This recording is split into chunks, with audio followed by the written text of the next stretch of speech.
Selamat datang teman-teman, kembali lagi di Cerita Joe. Hari ini kita akan bahas tentang percintaan. Oke, kita mulai saja yuk.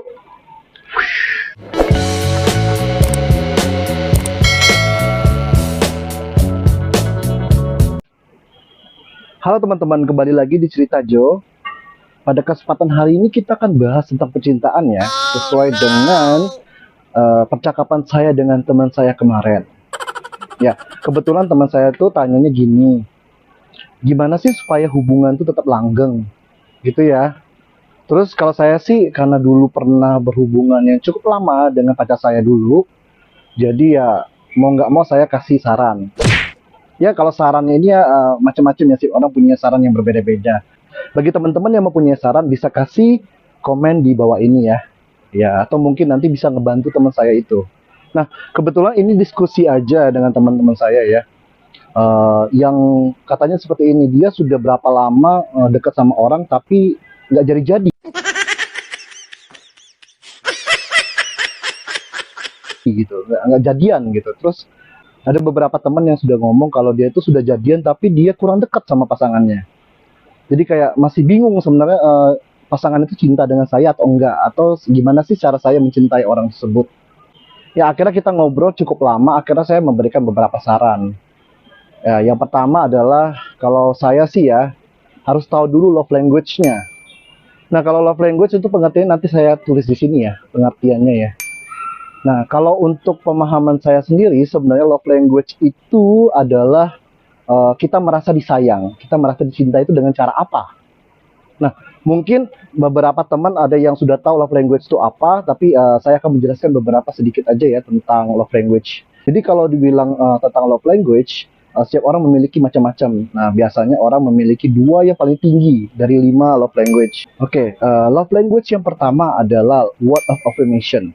Nah, apa itu word of affirmation? Itu kata-kata. Jadi orang merasa dicintai jika kita menggunakan kata-kata halus, kita kasih pujian-pujian terus sama pasangan-pasangan kita.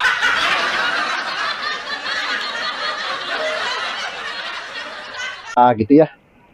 Ya jadi love language yang bahasa ini macam-macam. Jadi nggak semua orang sama. Jadi kalau misalnya ada orang yang dengan dipuji dirayu aja senang gitu ya, ada yang enggak gitu. Jadi kita harus tetap lihat orang tersebut apakah bisa menerima rayuan kita atau enggak. Karena kadang-kadang kalau kita menggunakan bahasa yang tidak sopan, ada beberapa orang yang merasa tersinggung malah, terutama jika kebudayaannya berbeda. Nah itu kalau word of affirmation. Terus yang kedua adalah physical touch. Nah jadi orang merasa dicintai ketika kita ada sentuhan, kontak fisik. Ya, sentuhan kontak fisik bisa juga dia berhubungan, misalnya pelukan atau berhubungan apa saja, bisa berhubungan intim juga bisa seperti itu. Jadi, tapi kalau kita ngomong soal physical touch, tidak ujung-ujungnya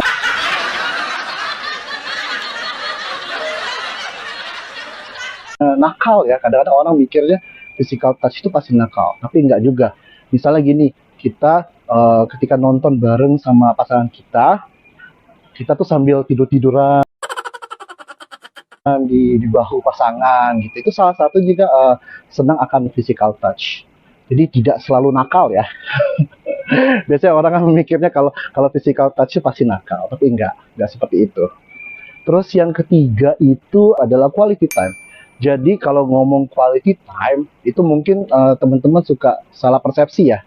Quality time itu biasanya orang tuh suka langsung ketemu langsung. Tapi apakah bisa kayak teleponan atau gimana gitu? Ya bisa juga sebenarnya, itu termasuk quality time. Terutama kita kan sekarang ada teknologi kayak gini nih, dengan menggunakan HP ini kan bisa juga untuk mengobati rindu kita gitu dengan pasangan kita ya. Karena dulu kan dulu nggak ada quality time dengan cara video call gitu ya. Sekarang kan ada dengan cara telepon-teleponan.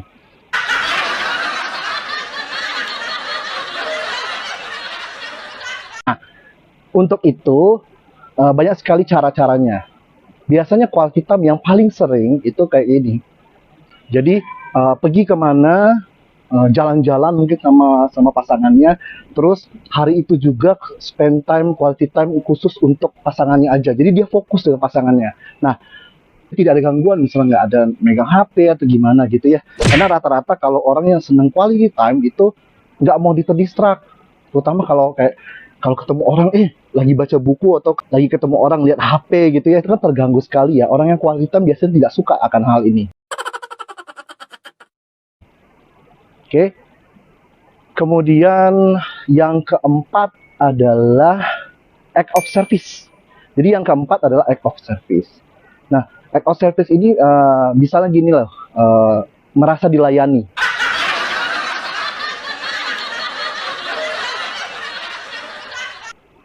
Jadi misal ini misal ya, saya bawa barang yang berat. Ini misal saya bawa yang berat, tiba-tiba kata pasangan itu, ya udah saya bawa aja gitu. Kasih inisiatif nih, boleh nggak saya bawain aja tasnya? Gitu. Nah itu salah satu act of service. Atau kalau di rumah itu piringnya kotor gitu kan, bantu dicuciin. Nah itu salah satu act of service. Nah itu salah satu juga cara orang bisa ngerasa dicintai gitu ya. Yang kelima adalah hadiah atau gift. Nah yang kayak gini jangan perspektifnya salah ya. Jangan sampai beda salah perspektif, karena hadiah dimaksud ini bukan hanya terkesan mahal atau materialistis atau matre gitu, bukan. Dengan gift atau hadiah ini adalah dia itu ada sentimental value-nya. Jadi misalnya nih, ketika kamu pergi ke pegunungan, kamu pergi ke mall atau kamu pergi ke negara lain. Nah, ketika orang tersebut memberikan kamu hadiah, ya kan, kamu akan merasa dicintai. Kamu akan ngerasa oh dia tuh ingat saya nih gitu. Jadi ini cocok banget untuk orang yang LDR, long distance ya. Kadang-kadang kita butuh fisiknya ya. Jadi yang dilihat tuh apa gitu. Memang komunikasi penting, tapi nggak ada fisiknya tuh susah, ya kan? Nah, jadi seperti itu. Nah, sebenarnya kalau dibilang gift itu memang yang tadi saya bilang tadi, itu sentimental value itu penting banget. Jadi bukan ujung-ujungnya karena harga. Jadi terutama ini saya juga salah satu yang suka akan gift ya. Jadi ketika saya ingin marah, atau saya lagi kesel dengan pasangan, atau saya rindu dengan pasangan, itu saya bisa melihat hadiah tersebut gitu ya. Ini bisa untuk yang pasangan atau untuk PDKT, semuanya itu bisa. Jadi tidak fokus hanya untuk pasangan atau untuk yang sudah menikah saja, enggak gitu ya. Halo teman-teman, jadi untuk pertanyaan berikutnya, karena dia bingung ya, terutama temanku itu, dia tidak mau terlihat banget kalau sedang mendeteksi love language itu orang. Nah, caranya gimana sih Bang? Caranya gimana sih Jo? Ya kan? Karena kalau kita langsung tanya belak-belakan, langsung ketahuan banget kalau misalnya kita ingin cari tahu tentang love language-nya dia. Sebenarnya kalau langsung ngomong aja tuh nggak apa-apa. Cuman memang betul kadang-kadang kita malu untuk langsung bertanya secara belak-belakan. Nah, yang pertama, kalau dia word of affirmation.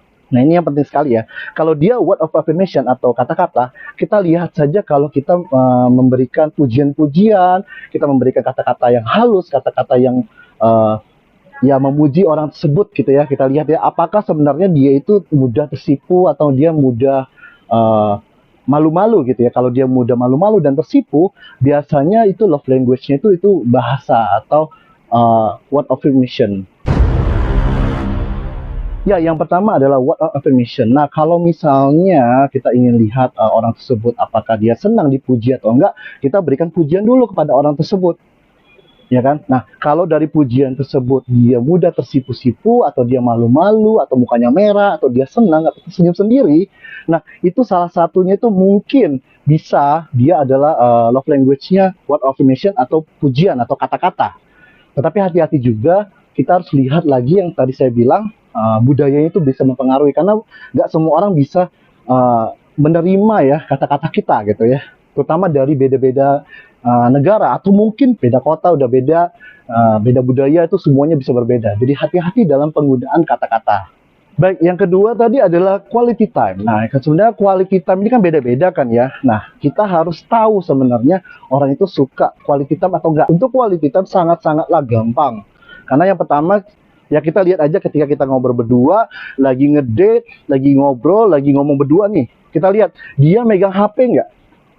Ya kan? Kalau dia megang HP atau dia mudah terdistraksi ketika kita lagi ngobrol sama pasangan kita, biasanya quality time itu bukan salah satu jadi love language-nya atau bahasa cintanya dia. Tetapi jika ketika dia lagi spending time waktu dengan kita dan dia tidak memegang HP, tidak mudah terdistraksi, itu mungkin salah satunya adalah love language-nya adalah quality time. Nah, kemudian untuk yang ketiga adalah act of service. Act of service ini adalah dilayani. Ketika orang sedang dilayani, iya kan ya? Kayaknya semua orang senang ya dilayani ya. Caranya ini gampang sekali sih untuk melihatnya ya. Pertama, lihat kalau misalnya dia membawa barang yang berat, kita coba untuk membantu. Mencobalah untuk menawarkan bantuan. Kalau dia kayak males, ya sudah, berarti mungkin dia tidak suka. Atau caranya gini yang paling gampang adalah cobalah untuk langsung membayar ketika sedang diajak makan. Misalnya kita sedang ngajak makan pasangan kita atau calon PDKT kita ajak makan tuh, kamu langsung mau coba tuh bayar. Biasanya orang yang tidak suka act of service, dia akan langsung menolak ajakan tersebut atau dia langsung menolak dibayarin.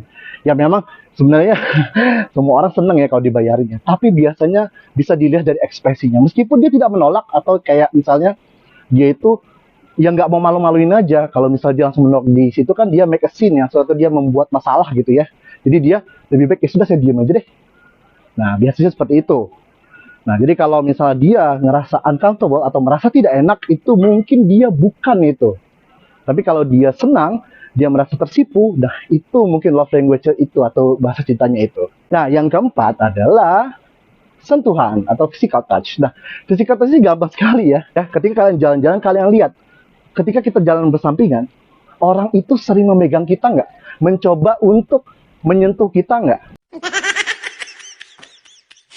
Biasanya kalau orang yang senang menyentuh di bagian tubuh manapun, bisa aja menyentuh tangan, bisa aja dia menyentuh bahu, bisa aja menyentuh apapun, itu biasanya physical touch itu merupakan salah satu bahasa cinta dia.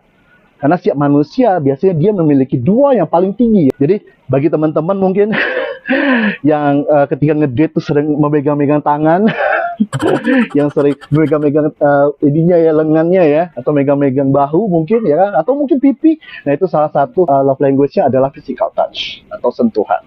Kalau yang kelima, yang terakhir adalah gift. Jadi bahasa cinta atau love language itu dari gift atau dari hadiah. Nah biasanya orang-orang tersebut menyukai hadiah bukan hanya sekedar harga, ya tapi memang juga ada yang melihat dari sisi harga,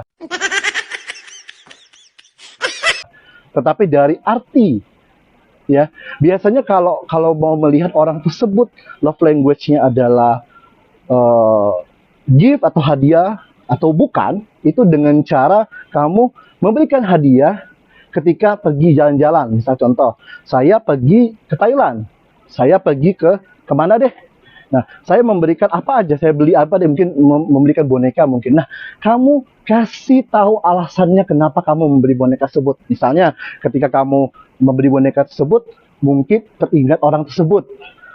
Misalnya, aku memberi boneka ini karena aku ingat kamu ketika lihat boneka ini gitu. Aku teringat kamu. Nah, biasanya kalau orang yang memiliki bahasa cintanya itu hadiah atau gift, dia akan senang semeringah sendiri karena dia merasa dia diingat setiap kali. Ya kan, setiap orang, ada beberapa orang yang ingin sekali dia diingat meskipun dia jauh-jauh atau dia pergi kemana tuh dia tetap pengen diingat. Ya, komunikasi itu penting, tapi bukti fisik itu juga penting. Begitu ya teman-teman ya. Nah, terus kalau ditanya lagi nih, Jo, kalau misalnya love language itu apakah harus sama ya biar cocok? Enggak juga. Jadi tergantung usaha. Kadang-kadang kan orang ngomong nih, kalau cinta itu ya usaha, cintanya tuh tidak langsung tiba-tiba instan, tapi usaha. Misalnya kita sudah tahu love language-nya seperti apa. Nah, kalau dia love language-nya sama dengan kita itu lebih mudah, bukan malah pasti jadi ya, tapi lebih mudah untuk mendekatinya. Tetapi jika berbeda, itulah usahanya. Jadi misalnya nih ya, saya memiliki love language quality time, tapi orang tersebut tidak suka akan quality time, tapi dia suka akan hadiah.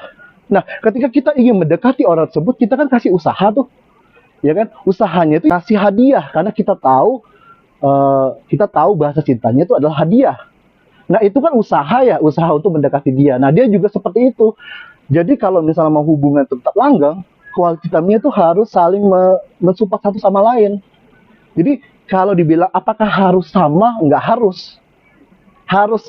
Sama itu mempermudah saja. Misalnya dia sama-sama quality time nih, jadi enak aja, sudah sekali jalan aja bisa. Tapi kalau enggak, kan itu usaha, ya kan? Apakah teman-teman malas untuk usaha?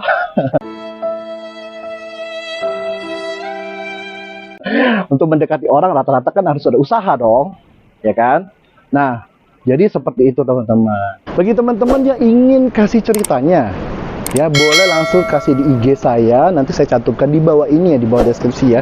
Dan juga bagi teman-teman yang ingin komen, silakan juga di deskripsi di bawah. Oke, demikianlah cerita hari ini, kita akan bertemu di kesempatan berikutnya. Dadah.